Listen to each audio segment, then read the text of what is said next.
حضرت امام حسین تشریف لائے، بچوں سمیت آئے۔ حر بن یزید ایک شخص تھا، حر بن یزید، حر بن یزید نام یاد رکھنا۔ حر بن یزید ایک مختصر سا لشکر لے کے اس نے امام حسین کو ایک جگہ پہ روکا، پھر دوسری جگہ پہ روکا، بالآخر تیسری جگہ پہ روکا تو امام حسین نے فرمایا جگہ کون سی ہے؟ کہا حضور کرب و بلا۔ فرمایا بس یہی خیمے لگا دو، یہی۔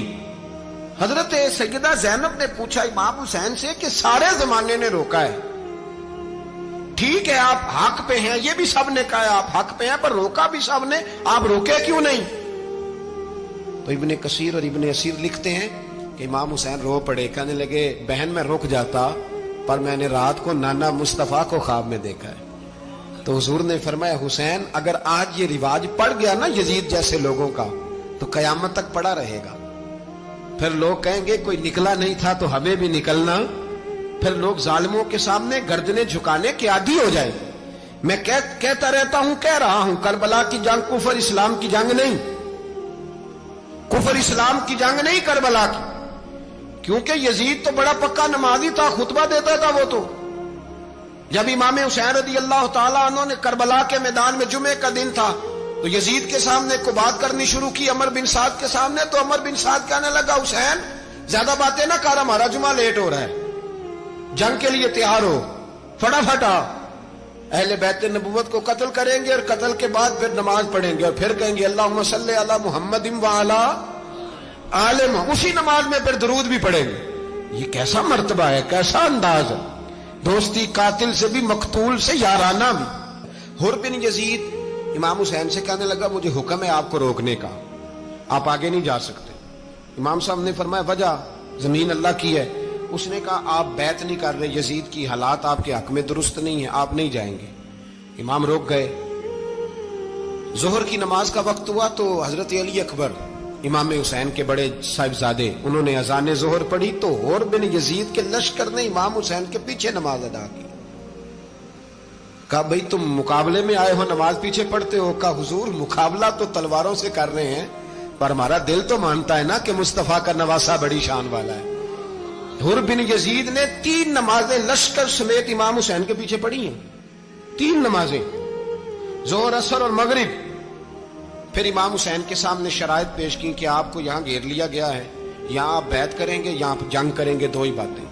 امام حسین نے فرمایا نہیں بھائی بیعت تو میں نہیں کرتا، اس کے علاوہ تم جو کہتے ہو میں کرنے کو تیار ہوں۔ اس نے خط لکھا، عبید اللہ ابن زیاد کو ایک بندہ دوڑایا پیچھے، کوفے چند میل پہ کوفہ تھا، کہا وہ نہیں مان رہے، کیا کرنا ہے؟ تو حسین ابن علی ہے، میں زیادہ دیر انہیں روک بھی نہیں سکتا۔ انہوں نے پیغام دیا حر بن یزید کو کہ کرنا کچھ بھی نہیں، ان کا پانی بند کر دو، بلیک میل کرو، کھانا پانی نہیں ملے گا، چھوٹے چھوٹے بچے ہیں، خود ہی مان جائیں گے۔ حضرت امام علی مقام کے بارے میں حر کے پاس جب یہ پیغام آیا تو حر کہنے لگا میری طبیعت نہیں مانتی حسین پر پانی بند کروں، دل نہیں مانتا۔ جب یہ لفظ کہے نا دوبارہ تو پھر عبید اللہ ابن زیاد نے عمر بن سعد کو 10,000 آدمی دے کے بھیجا، کہا حر بن یزید لچک دکھا رہا ہے حسین کے حق میں۔ ایک رے کا علاقہ تھا، بڑی وہاں فصل ہوتی تھی، لوگ کوشش کرتے تھے وہاں کا گورنر بننے کی، کوشش کرتے تھے۔ تو عبید اللہ ابن زیاد کہنے لگا تمہیں رے کی گورنری ملے گی، سب سے سرسبز و شاداب علاقہ، تمہیں وہاں کا گورنر بنایا جائے گا اگر حسین کے خلاف لڑو گے۔ یہ اتنی زبردست ہوتی ہیں گورنریاں کہ گورنریوں کے لیے لوگ نسل رسول کے خلاف بھی نکل آتے ہیں، یہ اتنی تگڑی ہوتی ہیں، اتنی جلدی وفاداریاں بدلتی ہیں۔ امام حسین کو روک لیا گیا، عمر بن سعد نے روک لیا۔ 1 محرم کو امام آئے، 7 محرم تا روکا گیا، 7 محرم کو پانی بند کر دیا۔ جانور پانی پیتے تھے، گھوڑے پیتے تھے، کتے پیتے تھے، لیکن مصطفیٰ کے گھرانے کو پانی پینے کی اجازت 3 دن تک پانی بند رہا۔ 9 محرم کو عمر بن سعد نے اور لوگ بلائے۔ شمر ایک بڑا سخت آدمی تھا، سنگ دل بدبخت، جس نے حضرت علی اصغر کے گلے پر تیر مارا تھا، وہ اور لشکر لے کے آیا۔ رات کو کہنے لگا امام حسین رضی اللہ تعالیٰ عنہ سے کہ بس بڑا ہو گیا، یہ 9-10 محرم کی درمیانی رات، یہاں آپ جنگ کریں گے یا آپ بیعت کریں گے، 2 ہی باتیں۔ امام حسین اندر گئے، سیدہ زینب سے مشورہ کیا، باہر آئے، فرمایا بات وہی ہے جو پہلے دن والی ہے۔ او بھائی بچے ساتھ ہو،